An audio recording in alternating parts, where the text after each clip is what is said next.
The acts went by in flashes. A sixth-grade dance group, a boy who played drums too loud, a magician whose tricks didn't land, and then the MC, Mr. Langston, the science teacher, took the mic again. Next up, we have Alaya Turner. It was like someone hit mute. Every conversation dropped.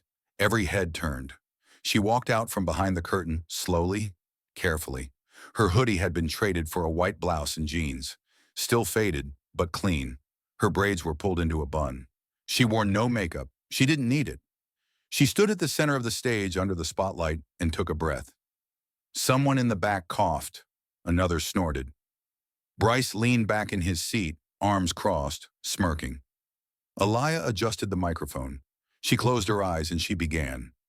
Why should I feel discouraged? The room stilled. Her voice, though soft, was unmistakably clear. Each note wrapped in sincerity. No flash, no tricks, just truth. Why should the shadows come? A murmur moved through the crowd, not of mockery but of realization.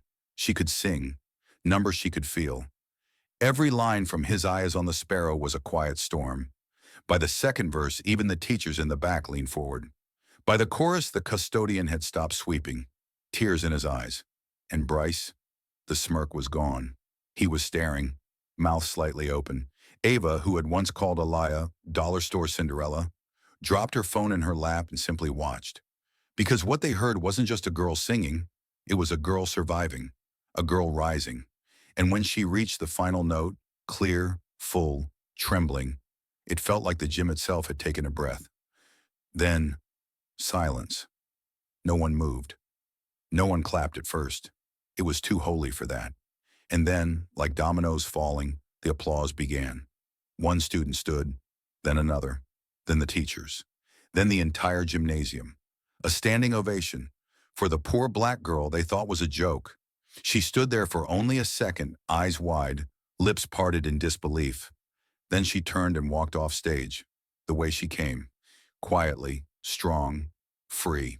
Monday morning at school, everything was different. She still wore the same jeans, still used the same old backpack, but the way people looked at her had changed. No more whispers, no more jokes. Instead, "Yo, Alaya, you were amazing. Girl, you made me cry." Even a teacher stopped her by the water fountain. "That was the bravest thing I've ever seen in this school," he said. Alaya didn't say much, just nodded. She didn't need praise. She had already won. In the weeks that followed, something surprising happened. Other kids, ones who never stood out, started signing up for things. The art show, poetry readings, choir. They said things like, "If she can do it, maybe I can too." Alaya became a quiet kind of legend. But she stayed herself. She still sat in the library during lunch, still doodled in the margins of her notebook, still took the bus home to the same neighborhood where kids played with cardboard boxes because their parents couldn't afford toys. But every time she sang at church now, people listened, not just out of politeness, but because they felt it. Ms. Francine, the choir director, told her, "You opened up something in people. Don't you dare close it now." One day a letter came. The local arts foundation was hosting a citywide youth showcase. They wanted her. No audition necessary. Someone had filmed her talent show performance and posted it online. It had reached over 20,000 views. "Is that really you?" her little brother asked, watching the video on a cracked tablet. Alaya smiled. "It's me." On the night of the showcase, she stood behind the curtain of a real stage. Velvet, warm lights, a seated audience, and front row in the best seat sat her mother, eyes glistening, hands clasped. When Alaya stepped out to the microphone, she didn't tremble this time. She didn't need to close her eyes to find her courage. Because she wasn't just singing for herself anymore. She was singing for every kid who had ever been laughed at, overlooked, called poor, called ugly, called nothing. She was singing for all of them. And when the first note rose from her chest and filled the auditorium, it wasn't just music. It was healing. Because when they asked Alaya Turner to sing, it wasn't a request. It was a dare, a trap, a setup meant to humiliate. But she didn't just defy their expectations. She shattered them. She didn't just sing. She spoke truth. She exposed their cruelty with her courage. She met their mockery with music, and she left them, every last one of them, speechless. Alaya Turner didn't speak unless she had to. At Brookstone Middle School, being invisible was the only way to stay safe. She walked the halls like a ghost, her backpack sagging off one shoulder, her hoodie sleeves pulled down past her wrists, her sneakers scuffed from years of use. Students brushed past her without a glance, without a hello, like she wasn't even there. But she didn't mind, or at least that's what she told herself.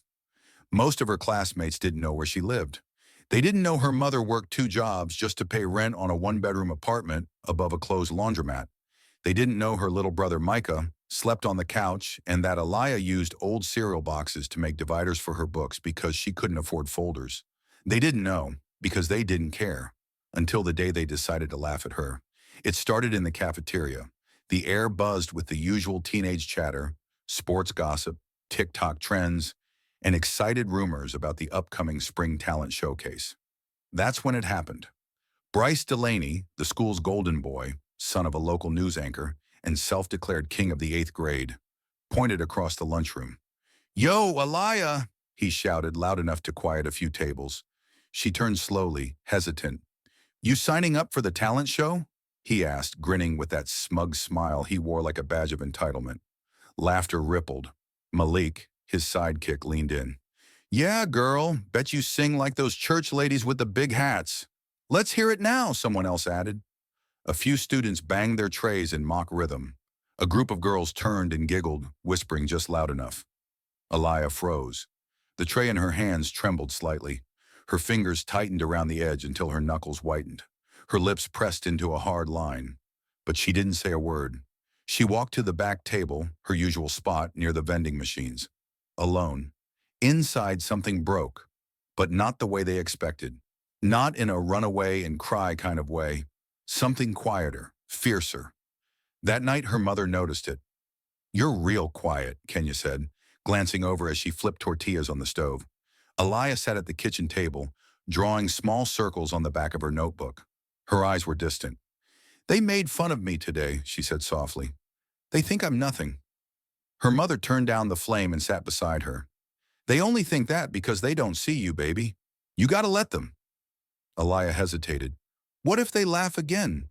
Her mom reached over and cupped her daughter's face. "Then let them laugh. But you make sure what they laugh at is something they'll never forget." Alaya didn't sleep much that night. Instead, she turned on her ancient MP3 player, the one her grandma had given her before she passed, and scrolled through her playlist of gospel and soul classics. Mahalia, Aretha, Yolanda Adams. Voices that didn't apologize for taking up space. She stared at the ceiling in the dark and whispered, "What if I just did it?" And that's when she made the decision. She would sing. She would audition. Not to prove anything to Bryce, not even to her classmates, but to herself. By Monday, her name was on the sign-up sheet in the main office. Act 14, Alaya Turner, vocal performance. By Tuesday, everyone had seen it. She's really gonna sing. This is gonna be a train wreck. I heard she lives in the projects. Probably sings to the rats. Even some teachers raised their brows, unsure what to expect. No one had ever heard her speak, much less perform. By Wednesday, it was all over social media. A meme started circulating, an AI-generated picture of Alaya holding a microphone with the words, "Coming soon to a shower near you." She saw it. She said nothing.